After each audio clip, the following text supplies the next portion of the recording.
Abdullah ibn Mas-oud continues to say in another narration, you know, a person makes a decision, business or otherwise. I'm going to get into this investment, I'm going to marry this person. And then Allah Azza wa Jal says to the angels, get in the way between my slave and this person. Because if I facilitate it for him, if I let him have it, it will admit him into the fire. He'll fall apart, he'll unravel, he'll forget me. And so he wakes up in the morning, having been now blockaded from his wishes, swearing he got struck by the evil eye, swearing bad luck, and it is nothing, Ibn Mas'ud says, but the bounty of Allah over him. Can you imagine Sulaym radiallahu anha? And this hadith is as authentic, arguably as authentic as the Quran. It is in Bukhari and Muslim, is the highest caliber of authenticity. This woman does not have a miscarriage. She has the baby, sees the baby, builds that relationship with the baby. The day the baby dies, she's able to bury him and hide that from her husband till she gives him dinner and he sleeps with her. And she tells him, listen, she's not even firm. She's keeping others firm. She's telling him, listen, I have a question.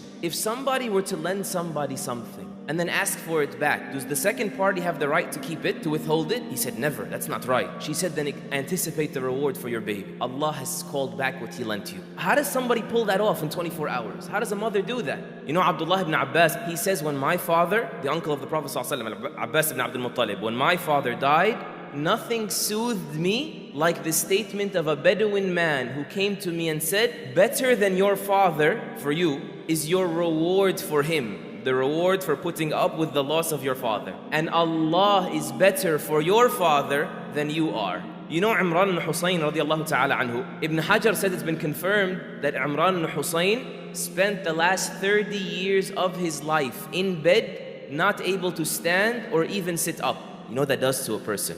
Physically of the sores, psychologically of depression. He says they even had to cut a hole in his bed under him, meaning to relieve himself. And this is a noble companion. This is the same companion who narrated the hadith, understandably, when the Messenger ﷺ said, pray standing if you can't, and sitting, and if you can't, then on your side. Imran is the one that narrated it. It applies to him and whoever is like him. Mutarrif and Al-Ala, two great scholars of the early Muslims, they said, we entered when we saw Imran ibn Husayn, may Allah be pleased with him, we began to cry. And he told us, why are you crying? They said, like, we feel bad for you. Long time, man. We feel bad for your condition. He said, I will tell you something, but don't disclose it to anyone so long as I'm alive.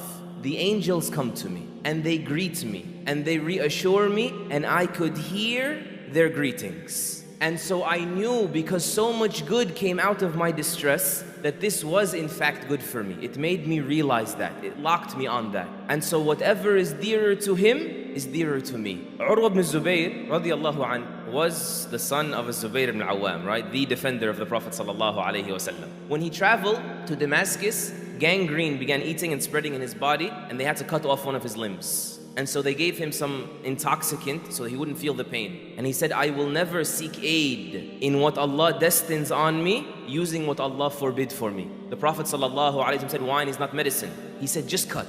So they brought the saw and they put it on his left knee and they cut. The narrator says, and he said nothing but has. That was it. He just kept saying that. And the Khalifa, Al-Walid ibn Abdul Malik, said, مَا رَأَيْتُ أَصْبَرَ مِنْ هَذَا الشَّيْخ. I've never seen someone with the endurance of this old man. His son, Hisham ibn Urwa, says after my father came out of that ordeal, before he heads back home, a man came to him giving him condolences. His leg has just been cut off.